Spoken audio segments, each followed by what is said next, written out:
El siguiente programa es familiar. Puede contener escenas de violencia moderada. No contiene escenas de sexo. Para mayor comprensión de los menores de edad, debe ser visto en compañía de un adulto responsable.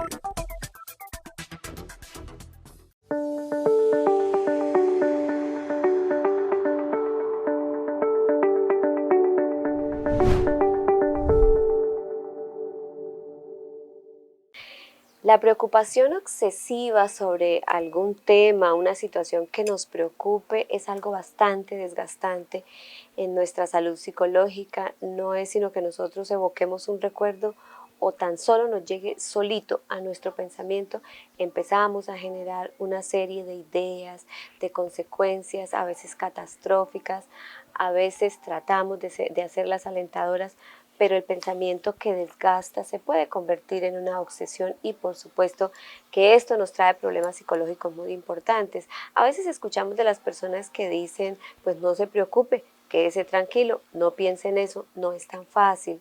Realmente cuando nosotros ya estamos montados literalmente sobre algo que nos preocupa, no es tan fácil decir no lo voy a pensar. Ya nos toca aplicar ciertas técnicas que nos ayuden a mantener otra manera de pensar, que nos ayude a generar bienestar, que nos ayude a estar bien. Nuestro cerebro es una fábrica constante de pensamientos y a él sí lo podemos entrenar para que no piense de esa manera, para que no se desgaste. Sin embargo, vamos a verlas entonces cómo se aplican, cómo se hace y cómo me ayudo yo mismo, qué es lo que debo controlar alrededor mío para que estas cosas no se den de manera reiterada y no se convierta en una obsesión. Podemos tener preocupaciones, pero no debemos dejarlas pasar al plano obsesivo para que no nos lastimen ni nos enfermen.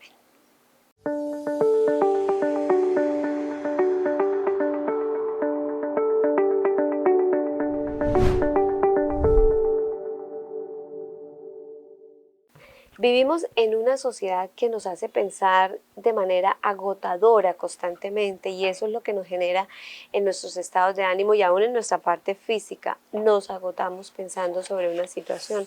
Nuestra sociedad nos hace que nosotros vivamos de esa manera porque mira, a veces la tecnología, todas las cosas que son creadas para nuestra comodidad, no las sabemos usar y empezamos a querer estar en todo, ocuparnos en todo, tenerlo todo y eso nos hace sentir que debemos también trabajar a un ritmo muy fuerte para poder conseguirlo. Entonces eso digamos que es la demanda, o sea, todo lo que nos ofrece nuestra sociedad y nos lleva a ese ritmo de agotamiento. Nosotros tenemos que empezar a priorizar, digamos que son uno de los primeros pasos que debemos enfrentar y es priorizar cuáles son esas preocupaciones, si realmente es una preocupación o no, partamos de ahí. Y lo demás es que si eso no tiene, digamos, la medida para preocuparnos o no, pues entonces la abandonamos. Pero si es una situación donde nosotros nos preocupamos obsesivamente, ya estamos muy agotados de pensarla, pues lo que tenemos que hacer cuando se presenta cada vez algo que nos preocupa es afrontarlo. Tenemos que enfrentarla. ¿Qué es lo que me preocupa? ¿Cómo lo estoy viviendo? ¿Qué es lo que necesito hacer? Si eso no tiene solución, lo tenemos que abandonar. Si lo tiene, trazamos un plan para trabajarlo, pero si no, vemos que no se puede hacer nada, lo que tenemos que hacer es, además de enfrentarla, abandonarla, aceptar quizá en muchos momentos que hemos perdido, que no tenemos nada que hacer. Lo que pasa es que los seres humanos nos resistimos a entender que hay cosas que tenemos que abandonar sin haberlas podido solucionar, que no fuimos capaces y que literalmente nos quedó grande la situación, a veces porque no depende de nosotros. Nosotros podemos tener recursos psicológicos, recursos humanos, recursos materiales, pero no está en nuestra decisión.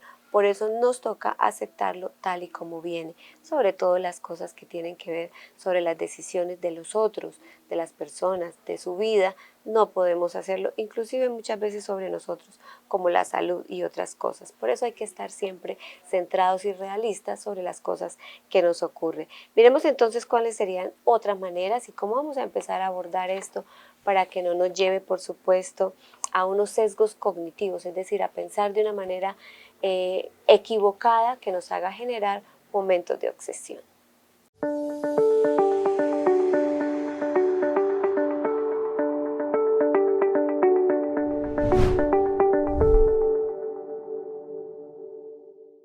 Maneras de evitar la obsesión en una preocupación.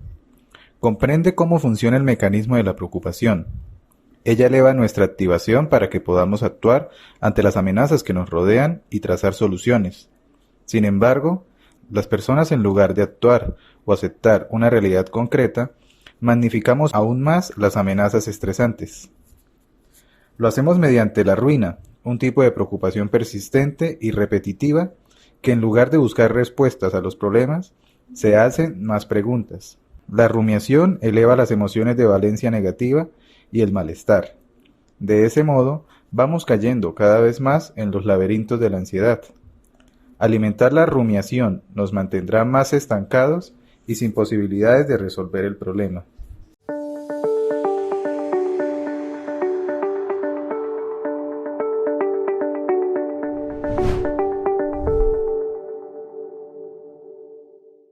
El otro punto importante es aceptar ese pensamiento obsesivo, pero no hacerle juego. ¿Qué significa? Que nosotros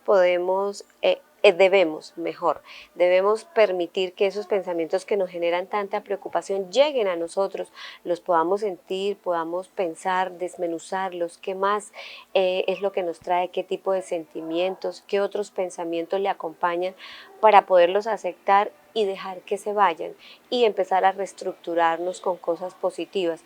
Cuando nosotros lo que hacemos es solamente evitarlos, estamos haciendo un juego de que luego lleguen con mayor fuerza. Nuestro cerebro no va a olvidar que él estaba pensando sobre eso. Por el contrario, si le permitimos que él produzca el pensamiento, lo llegue a nosotros, lo internalicemos, lo trabajemos, él mismo va a comprender que lo que nosotros queremos es sacarlo de allí, de esa fábrica. Si nosotros estamos hablando de manera negativa, pues por supuesto que esa fábrica refuerza todos esos pensamientos negativos. Esa sería una manera de que tal y como lleguen también se vayan los pensamientos. Y otro aspecto importante es que debemos ser compasivos con nosotros mismos, no juzgarnos. Creo que esto es uno de los aspectos más importantes en la vida psicológica de las personas, y es que nosotros nos podamos aceptar tal y como somos, nosotros podamos entender que nos equivocamos. Es que vivimos un día a día que nos trae tantas situaciones en las cuales nosotros no somos capaces de solucionar,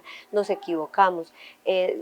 No queramos ser perfectos, quizá nosotros podemos, sí, el entrenamiento, las experiencias nos van enseñando a ser mejores cada día, pero yo diría que casi todos los días nos equivocamos en algo con alguien. Entonces no nos golpeemos tanto en el juzgamiento, porque se activa esa máquina de pensamientos negativos contra nosotros mismos, sino que vamos a aprender a confiar en eso que les estaba mencionando, en la experiencia de haber vivido otros momentos, y que siempre eso nos trae como unas fórmulas nuevas para resolver cada vez que nos ocurre de una manera mejor y diferente.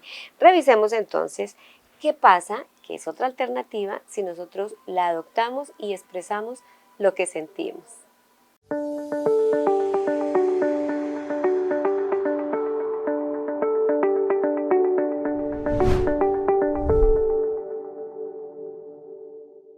Sal de tu universo obsesivo y expresa lo que sientes.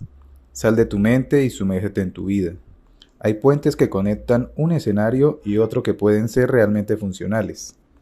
Pintar, dibujar, esculpir, tejer, coser, componer, escribir. Hay múltiples posibilidades capaces de ayudarnos a apaciguar la mente, a permitir que vaya más allá de su laberinto de preocupación para apreciar la vida. Cada persona debe encontrar su medio. No olvidemos tampoco compartir tiempo con personas que sepan escuchar. No vivamos en nuestras islas de soledad mental, donde solo crece la angustia, y conectemos con los que nos rodea de manera activa y esperanzada.